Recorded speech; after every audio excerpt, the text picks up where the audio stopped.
Shabbat Shalom and welcome to the 18th of January. Before you know it, it's going to be December 31st again. The year 2025 is already cooking. We're halfway through the month. We've already passed the second Friday of the week, where the majority of people, they say statistically 95% of the people who set New Year's resolutions have already given up on their New Year's resolutions by the second Friday of the new fiscal year. I resemble that remark too often. Fortunately, I'm not giving up on any of mine, and I'm still running strong and healthy. And I think it's because I've got the encouragement around me. You know, for people who falter on their New Year's resolutions, it's because they don't have enough go-up people around them. Zig Ziglar used to say there's two types of people in this world. There's the people that you can tell your goals, your dreams, your most intimate longings in life, and there's people who you can't. Those are called go up and give ups. So when I've got a goal, when I've got a dream, when I've got a passion of something I'm pursuing, I don't share that with anybody except for the people who I call go up people. People who I know are my bunker buddies. People who I know are not going to do this. Yakety, yakety, yakety, yakety, yak. And if they see me struggling, they're not going to say, yeah, I told you so. You aren't going to be able to make it. They're the exact opposite. They're the people who are cheering you on. You can do it. You can do it. Those are the people you tell your go up goals to. I want to become this. I'm pressing on towards this. I share those with the people who are closest and most intimate to me. My give up goals, if I'm giving up smoking or drinking or any of my vices, I tell everybody and their grandmother about those. You say, well, why? Because if they see me not doing what I'm striving to do, they'll go, yeah, right, I told you. So I tell my give up goals to everybody so that they hold me accountable. Those sarcastic people didn't think I was going to do it anyway. Yeah, right. Well, that'll motivate me and kick me in the bohiney to be able to get me going and doing what I'm supposed to be doing. Give up goals, go up goals. Who in your life are your go up people? And everybody should be your give up. Everybody needs go up people. Now, go up people is going to be really important because you can see behind me, you know, I've got the imposter syndrome. And the imposter syndrome is something that all of us face. All of us face. And I want to detail that out by continuing from last night. I want to share with you things that I've never shared over the past 5 years of doing these Zoom calls. I always want to build on truths that we've already established. So you can go back through Exodus chapter 1, verse 1, through chapter 6, verse 1 in this opening Torah portion of Shemot, and you can look at that and say, wow, there's a lot of stuff in there. Yeah, it's covering a boatload of years. It's covering lots of circumstances, and there's more things in there than we have time to be able to do. But if we were able to just sit together on a Shabbat and open up the Bible and go verse by verse by verse by verse and connect the piece of the puzzle, there's no way you could even get it done in a Shabbat because it's so powerful and so amazing.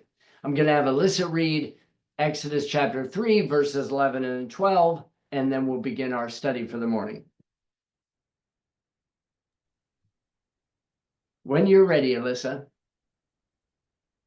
But Moses said, "Who am I to go to the king to the Kenyan lead your people out of Egypt?" God replied, "I will be with you, and you will know that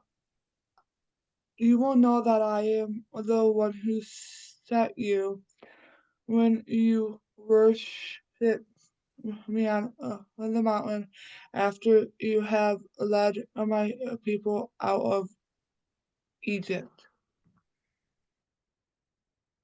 Amen. Now, I call this the imposter syndrome, and you might ask yourself the question, why?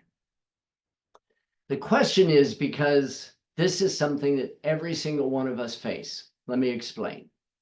You would think to yourself with just common sense that there would be nobody better than Moses to go in and speak to Pharaoh. He knows Pharaoh. He knows the Egyptian mindset. He knows everything about him. He knows everything about the kingdom of Egypt. He knows every detail of how the system works. In fact, Moses was in line to be the next Pharaoh.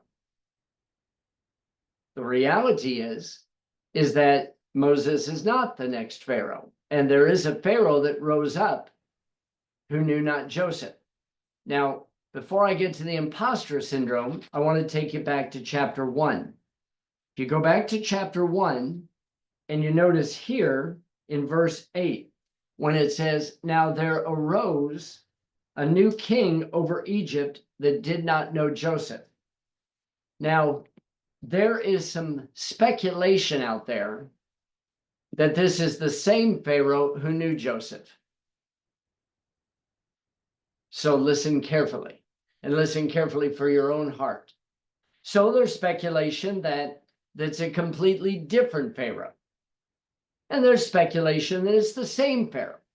And you say, well, how could the same Pharaoh who knew Joseph and knew all that Joseph did, how could that individual not know Pharaoh?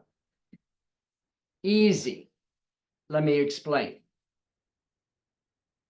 I get the privilege of dealing with people, a wide variety of people.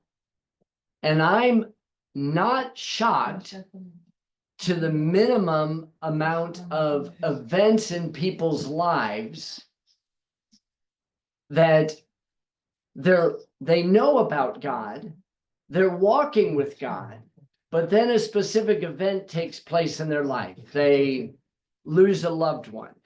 They go through a divorce. They lose a job. They lose their wealth. They lose their health. Friends start talking bad about them. I've seen everything from A to Z, from things that are devastating and you go, boy, that makes sense, to things that are so small and piddly that you go, really?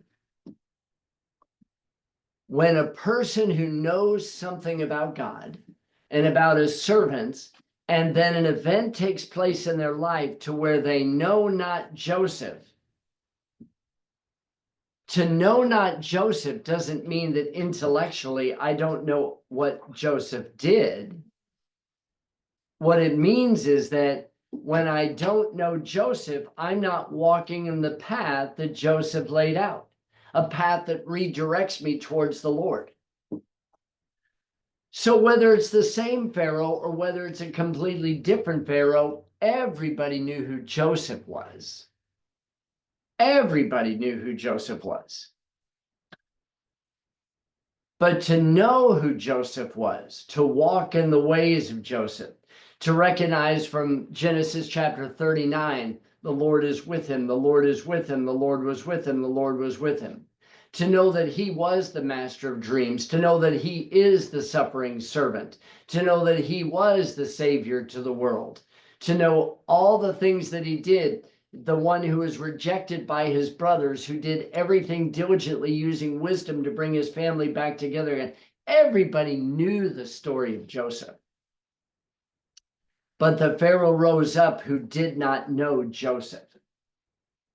Now, the importance of me bringing this up is important for you and me to recognize, was there ever a time in my life to where I was really intimately walking with the Lord, walking in the ways of the one who represents Joseph, the suffering servant who was rejected by his brothers, who's the savior to the world, who though he was rejected, he knew that what was meant for evil, God meant for good. Was there ever that time in your life to where you knew him really well, you were walking, but then there was an event that took place in your life and it shook your whole world? So much to the point to where you just said, forget it. I'm not going to know him anymore. Well, I can point out times in my life to where my boat was rocked, to where my apple cart was turned over, to where there were periods of time where I said, forget it. If that's what you're about, I don't want to have anything to do with you. I'm not there now. But then again, look at my life. It's cush. I mean, it's cush. So how could I not know Joseph? And hopefully you're taking those words and really thinking about yourself in lieu of the study that we did this morning. So now picking up in chapter 3, Moses has had this encounter with the burning bush. And it's important that you understand that this burning bush incident is really all about you. The presence of the angel of the Lord is in the fire. God, who is identified as the angel of the Lord, speaks out to Moses only after Moses turned to see this bush. Then the Lord saw that he turned aside to see this, which we talked about last night. And then as a result of that, the challenge comes on, which leads to the imposter syndrome. But before we get there, I have to go back and I have to emphasize something to you that we talked about last night. This is going to be important. So you may remember on the board, I had the journey for you, just a brief outline of how God takes the journey of the children of Israel, and he says, this is the pattern for our journey. And God, he declares the end from the beginning, and that what has been always will be and will repeat further on down the road, as we saw in Ecclesiastes chapter 1, verse 9. And then when we saw in Jeremiah chapter 16, verses 14 through 16, we saw how the Exodus story that I laid out for you on the board, which we've covered in fairly good detail in times past, that this journey is the race that has a definite beginning point and it has a definite finish line. And by the way, death is not the finish line. In fact, you should cross the finish line while you're alive. And you should dwell on the victor's stand in this life, which is contrary to what everybody in their grandmother teaches on a, in a normal, ordinary church. Oh, now that they've died, now that they've gone on to the promised land. And I'm going, holy faith. We don't know the book. We don't understand inheritance. We don't understand diddly squat because we've been so conformed to the mindset of what's culturally accepted here in the West, which is basically pagan idolatry, just to put it plain and simple. And we've accepted it, hook, line, and sinker, because it feels good. It makes me feel warm and fuzzy. Well, those warm and fuzzies are supposed to be there with truth established, but without the truth established, not good. So one of the things that I want to do as I focused on this part of the board last night is emphasize to you in Exodus chapter 1 through Exodus chapter 11, this is the time frame that you are currently living in right now. You're currently living in that Exodus chapter 1, verse 11. And I shared with you how there rose up a leader who knew not Joseph. I expressed to you how when they were in Mitzrayim, they were actually underneath this oppression, underneath this difficult time, underneath these hardships. And because they were under those hardships, being squeezed, they were multiplying like mad maniacs. And this was scaring the Pharaoh who knew not Joseph. So he said, I've got to do everything I can to stop them. So what does he do? He raises the taxes. What does he do? He starts killing the babies. He says, we have, now listen with your heart open wide, we have to stop. I mean, really listen with your heart open wide and write this down. in your notes. Don't miss it. We need to stop the growth and the life of the boys who have the capacity to deposit seed into the woman to create reproduction. We don't want to stop the women. We want to stop the boys from becoming men who deposit the seed in the woman so that life can carry forth. That's the plan of the enemy. Stop the man. Procreation. Shut down the man from physically, spiritually depositing seed into his honey bunny so that she can give it life and reproduce. That's the goal of the one who doesn't know Joseph. That's the challenge on every man under the sun. Do not let the enemy stop you from depositing seed into your honey bunny. That's his agenda. And how does he do it? By creating this tax system. Literally, the taskmasters are the tax collectors. If you go back and you look at that in the Hebrew text, you'll find out that the taskmasters are the tax collectors.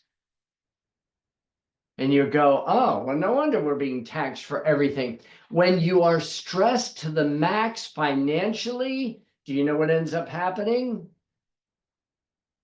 You lose sight of the spiritual. That's why I've shared with you 100 times, if I've shared it once. There is a specific order that you should have on your mind every day. Spiritual, emotional, physical, relational, and financial. But the concept in the majority of us, and I'm speaking of me, myself, and I, is we're focused on finances, then on the people that we hang out with, then our physical relationships or physical intimacy or our physical health, and hopefully we'll emotionally survive the turmoil of this life. And if we have time for God, then we'll throw in the spiritual. He gets the leftovers. Doesn't that just blow your mind? The one who gave everything for us, not only the blueprint for life, but literally demonstrated how to give everything that we need to give in life, he gets the leftovers. And then we give the best to the people who've done nothing for us. What's going on with that? It's a good question. So if you focus on the spiritual, it will create emotional security. And the emotional security will create physical intimacy. Physical intimacy will establish wonderful relationships. And wonderful relationships, God will now take care of the finances. Now that's the way to do it. That's the biblical pattern. 1 Thessalonians 5:23, to cite one verse that would be easy for you to say, well, there it is. Boom, bada, boom, bitty, boom, bitty, boom.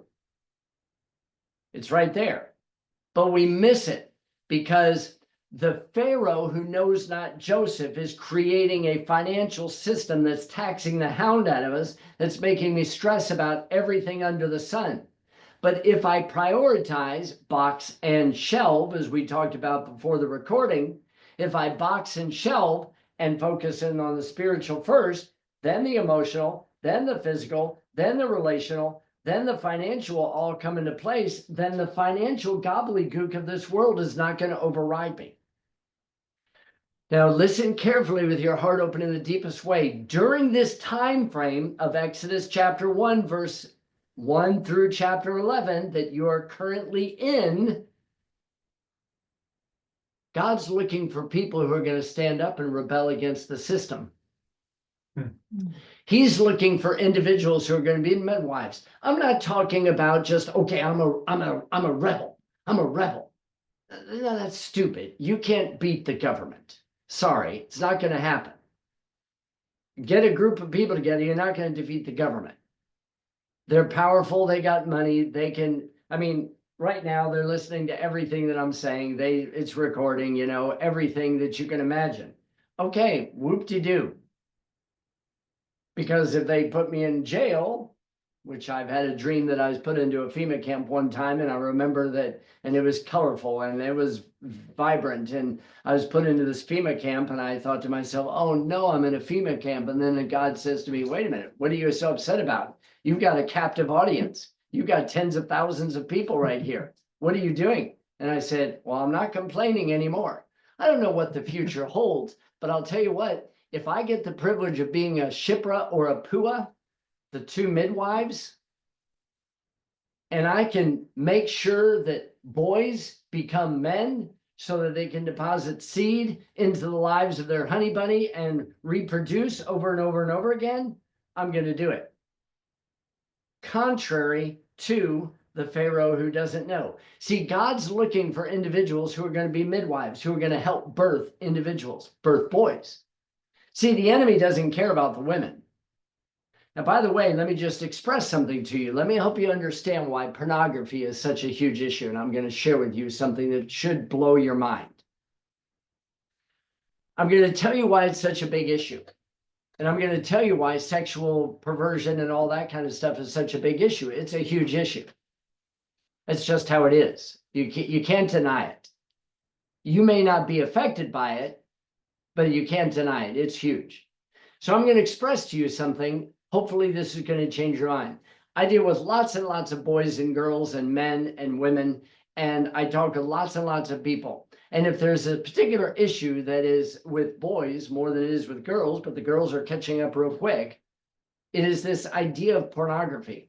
And I asked myself the question, I did this years and years and years ago. I said, why would anybody want a pretend version of, playing with themselves and then ejaculating a seed all over the place? I've asked myself that question. I mean, for me personally, it's not about a picture or video. I want the real McCoy. I want the real McCoy. I want the honey bunny. I want to let her know that every morning, every night, honey, just you might as well get ready because here I come. I want that kind of intimacy, not something that's imaginary. But then I say to myself, why the imagination? I'm going to give you a secret that I'll bet you've never heard before.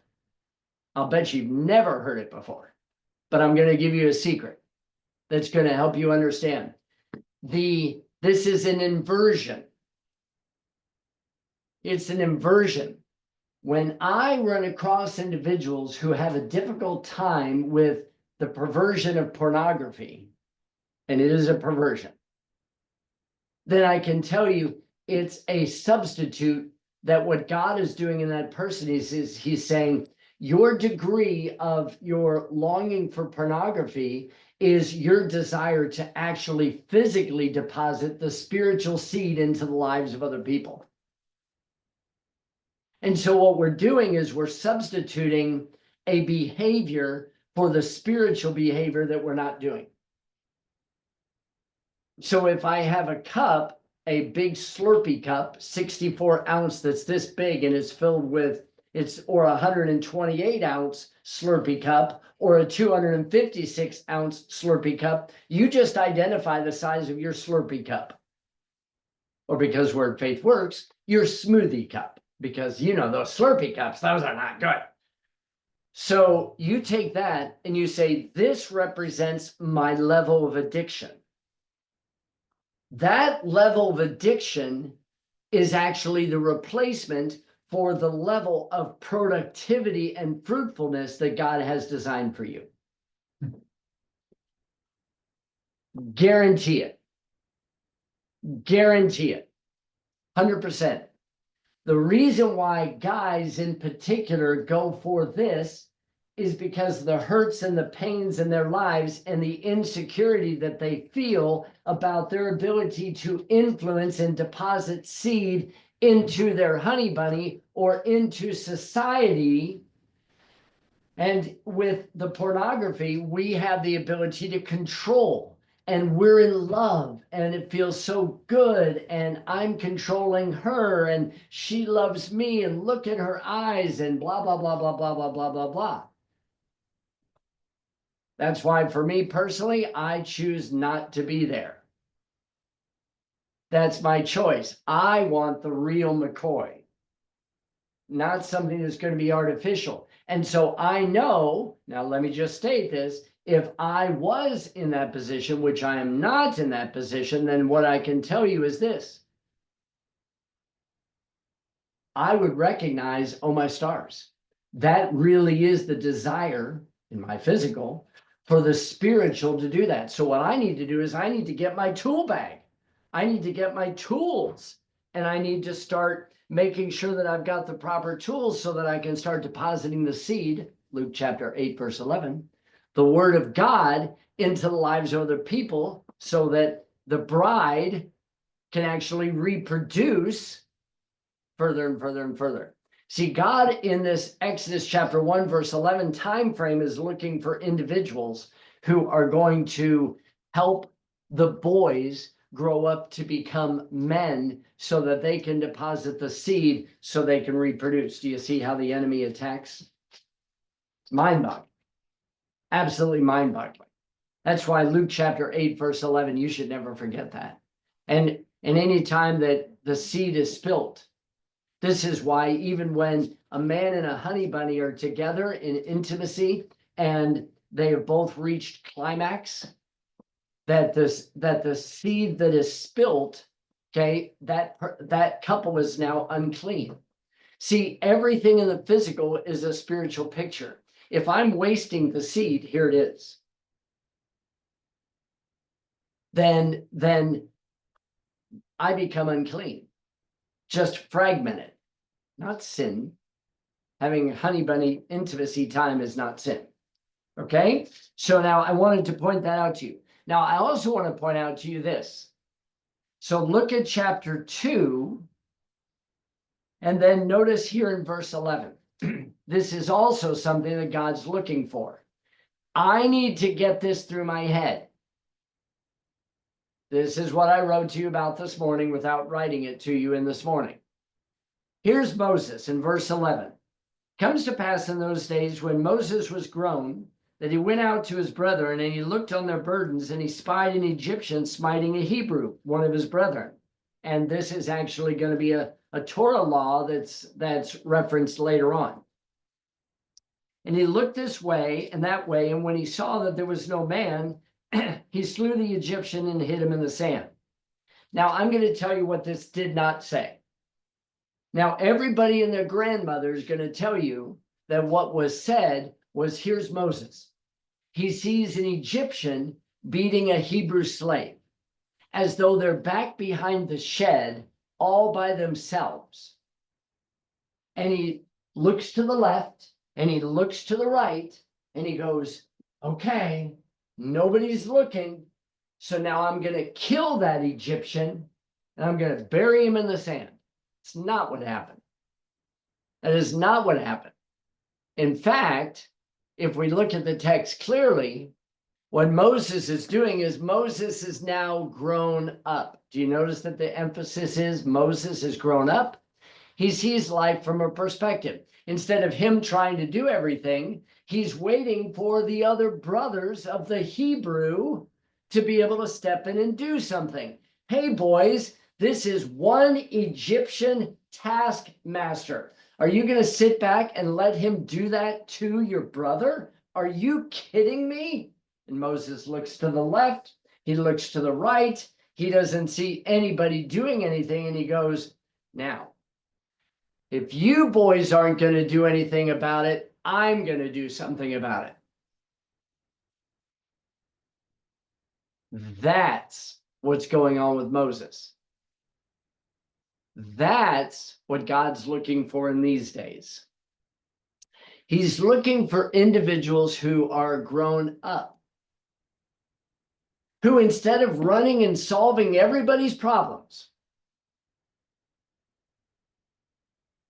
you're looking to the left, you're looking to the right, you're looking to see, is there anybody who's going to step up? And if they don't step up, that's when you step up.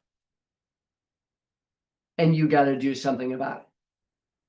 Now, once this happens, Moses is going, oy vey. If Pharaoh, who doesn't know Joseph, gets word on this, This is not going to be good. So what does he do? He exits stage left. He goes on, and as he's wandering, he ends up coming upon these women, and then he ends up eventually marrying a lady named Zipporah, whose name means bird. And in chapter 3, he's going to, after his honey bunny has given birth to 2 children, he's going to be shepherding sheep. Now let's talk about the imposter syndrome for a little bit. Moses is highly educated. Moses is next in line to be the Pharaoh. Moses is a stud. He is bad to the bone, muscles bulging everywhere, handsome, good looking, and radiant, and the hand of God is upon his life. But when he grows up, he recognizes, you know what? This Egyptian system's not for me. And when he goes out to spy, to see, to look, to be informed of what's really happening to his brethren, and he sees all this gobbledygook going on, he's hoping that the others will jump in and do something about it, but they don't, because they're afraid. Listen carefully with your heart open in the deepest way. When you get settled into an environment for too long,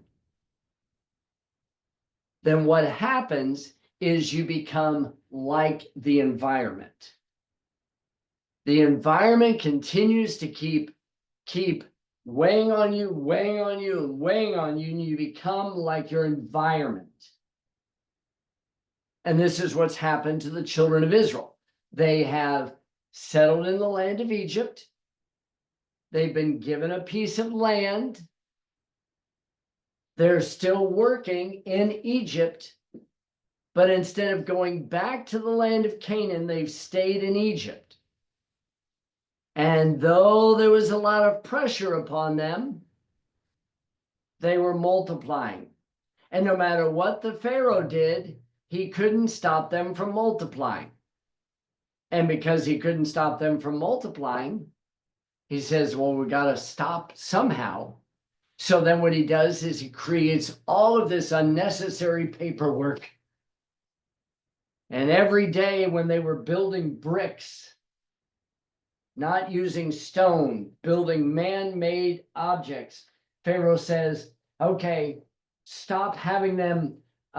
They've got to go out and get their own straw to make the brick.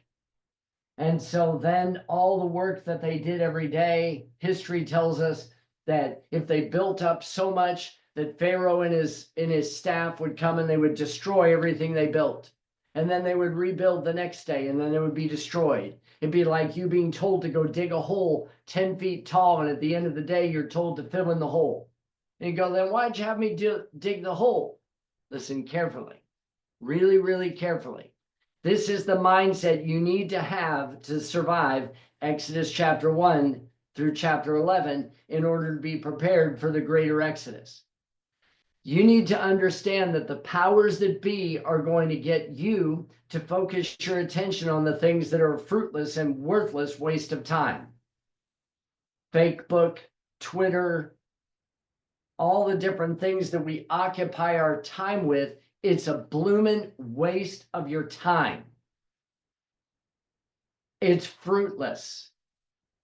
And then they're going to have you do this paperwork and do this paperwork and do this and do this and do this. And then they just wipe it out like you didn't do anything. And then do it again. And then do it again. And then they're just going to wipe it out.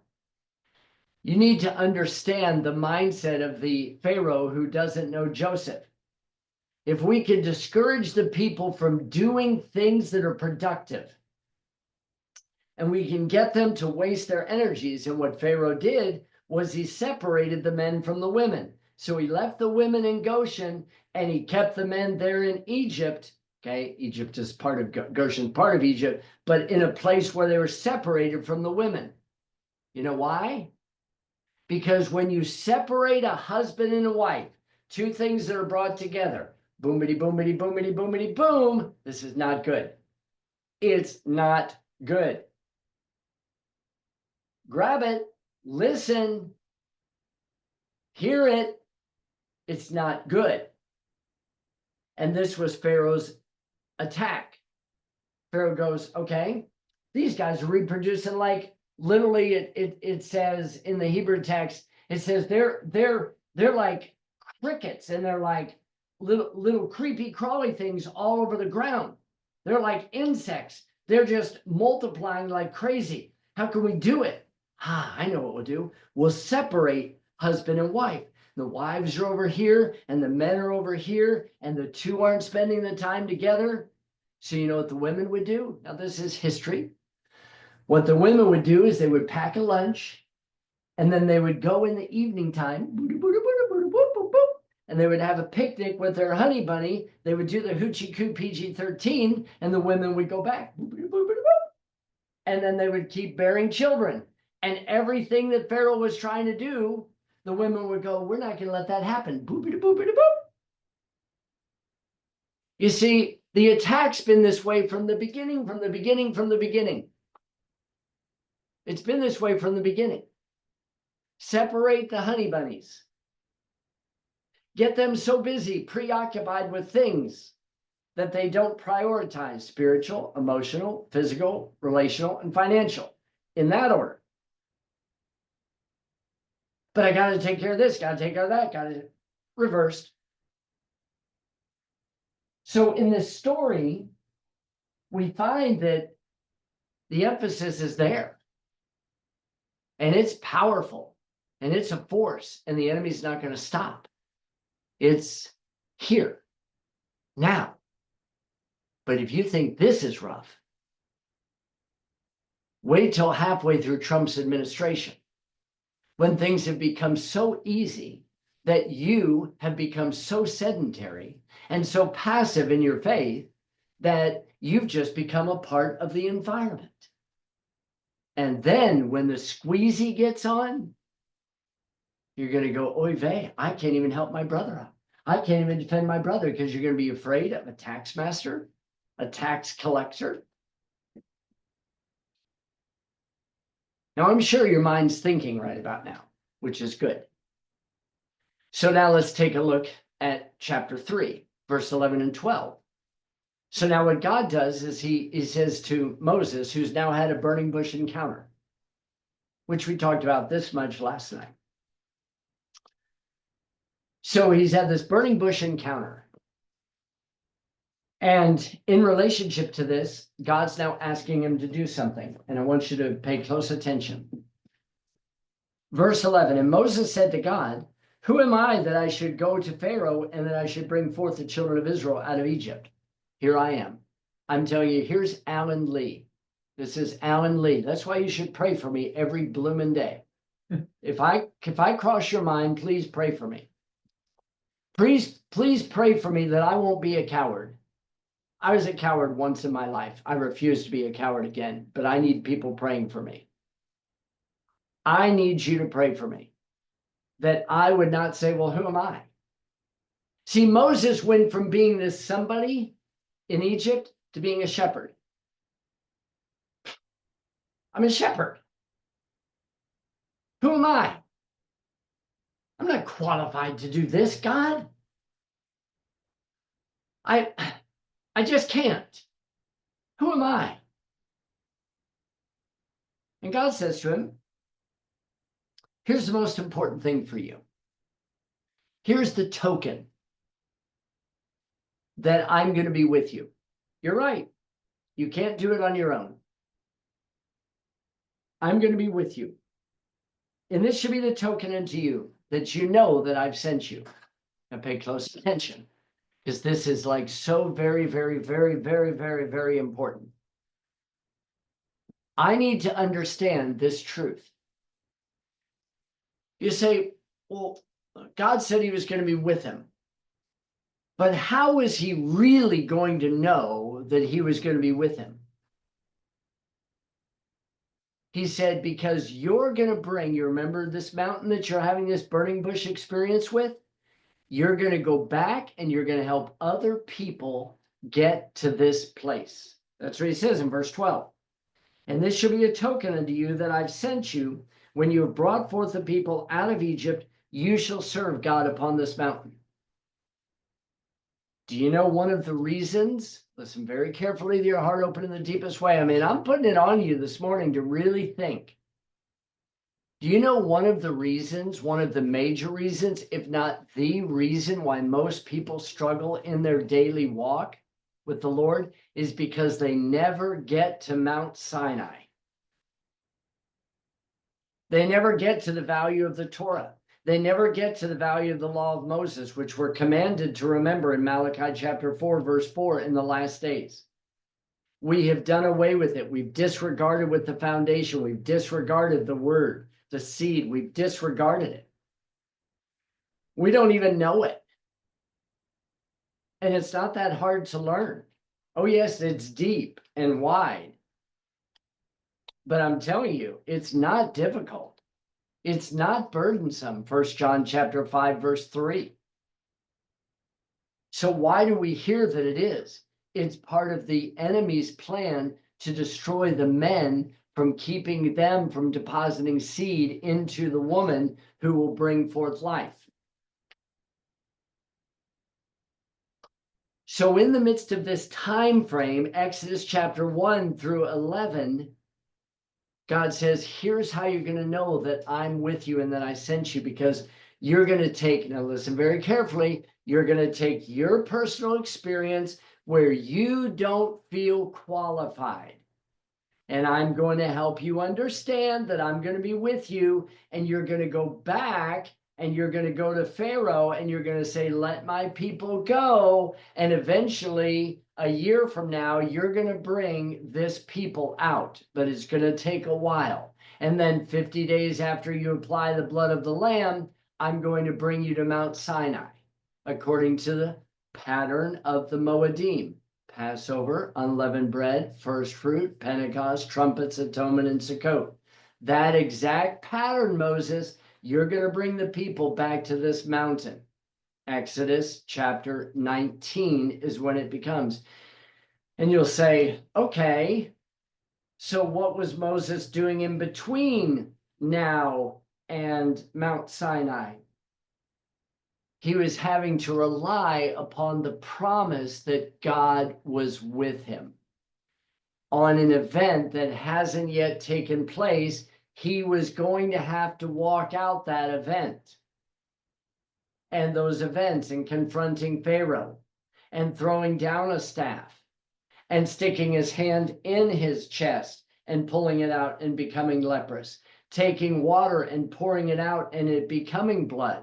And the significance of those three events and how they would testify to all the nation of Israel. God's hearing your cries. God's seeing your plight. God's ready to join you. And he wants you to give him praise, as I shared with you earlier this week in one of our studies.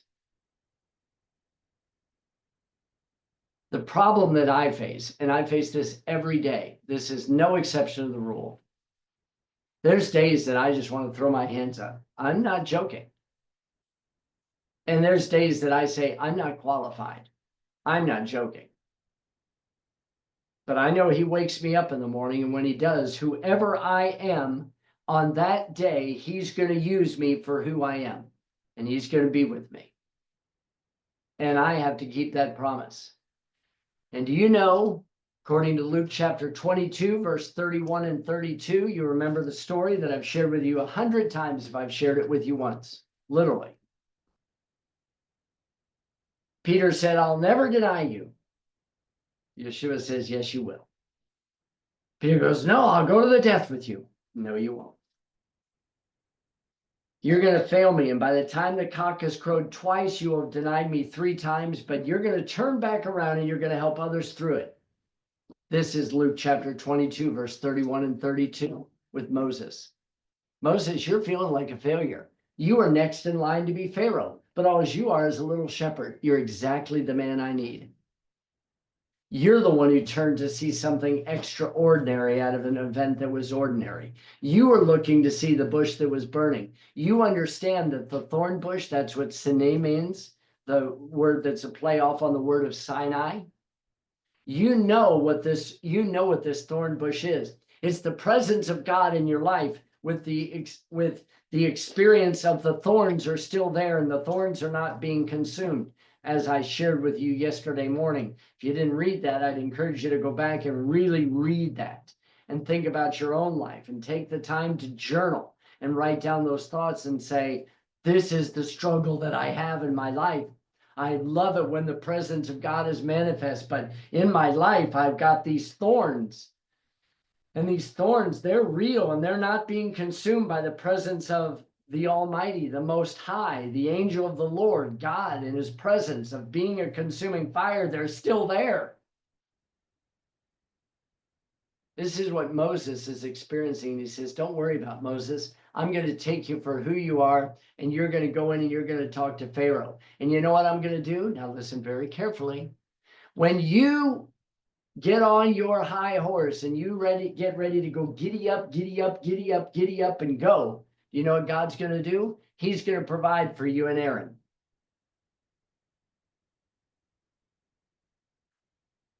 And if you don't have your Aaron showing up and you feel inadequate, I would recommend you start praying for your Aaron. Now, if you happen to be married and you're blessed that way, then you've got your Aaron. You've got your honey bunny. Now let's giddy up and go. Let's go do the things that we need to do. And let's not hesitate to go confront Pharaoh under God's leadership. When he says, come, go into Pharaoh, he's literally saying, I'm already there. Come here, Moses. Come here. Come into Pharaoh. Well, how can you be saying come into Pharaoh if God's like out there? God's already there. Come here, Moses. Come here. Come here, Alan. Come here, George. Come here, Shani. Come here, Jimmy. I'm already here. Come here. Come here, Alyssa. Come here, Elisa. Come here, everybody. Come on. But who am I? I'm just a shepherd. And you want me to deliver a group of people? I don't do that. That's not in my tool bag. I know. It's not in your tool bag by your recognition. It's in your tool bag by God's design. You just need to move a few things around. And instead of saying, I can't do it, what I need to do is I need to say, how do you want me to do it? Okay, now this is going to be my final point. There's a difference between I can't do it and how do I do it?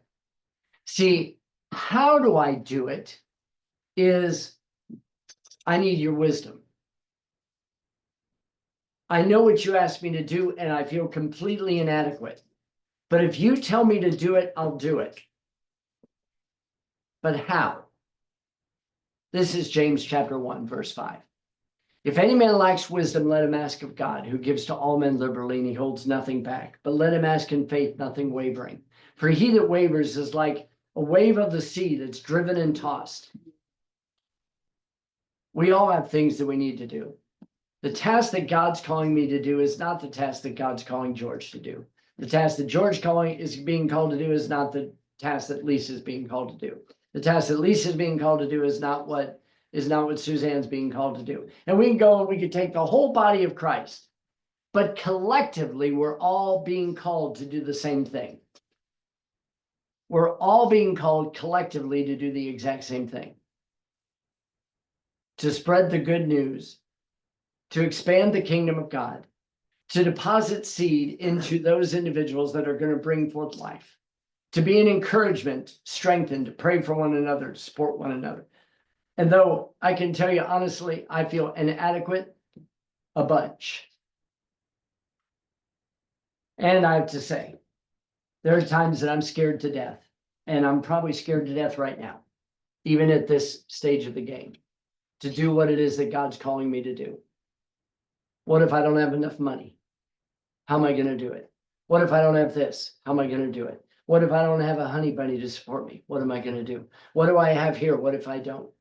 You know, I spend so much of my time with I would, but, I would, but, I would, but, and I've got to get, personally, I got to get my butt out of the way, my B-U-T. I got to get it out of the way. My problem is it's big and huge and ugly. I got to get that butt out of the way, my B-U-T. You may not be in the same boat, but if I was going to be a betting man, I bet you are. So let's commit that during these Exodus 1 through 11 days, since we know this is going to be a repeat story, and we know there's going to be a greater Exodus, that we have a responsibility, and that is to look to the right and look to the left and say, hey, isn't anybody going to do something about this? If they're not going to do it, I'm going to do it. I call this a number 4 person. I'm going to do it. I'm going to get it done. And I think all of you know the 1, 2, 3, and 4 different types of people. Be that number type of 4, but be that number 3 who says, okay, I know what to do because I've learned what to do. Now I'm going to do it because it needs to be done. And then I do it. But then be careful not to become a Martha when you should be a Mary. You say there's so many things. No, there's not so many things. It's just prioritize. Priorities always happen. Always. 100%. No exception to the rule. None. Zero, zip, zilch. Priorities always happen. Well, you don't know. This came up. That was your priority. It happened. Priorities always happen. Shabbat Shalom. Let me end the recording and open it up for comments and questions.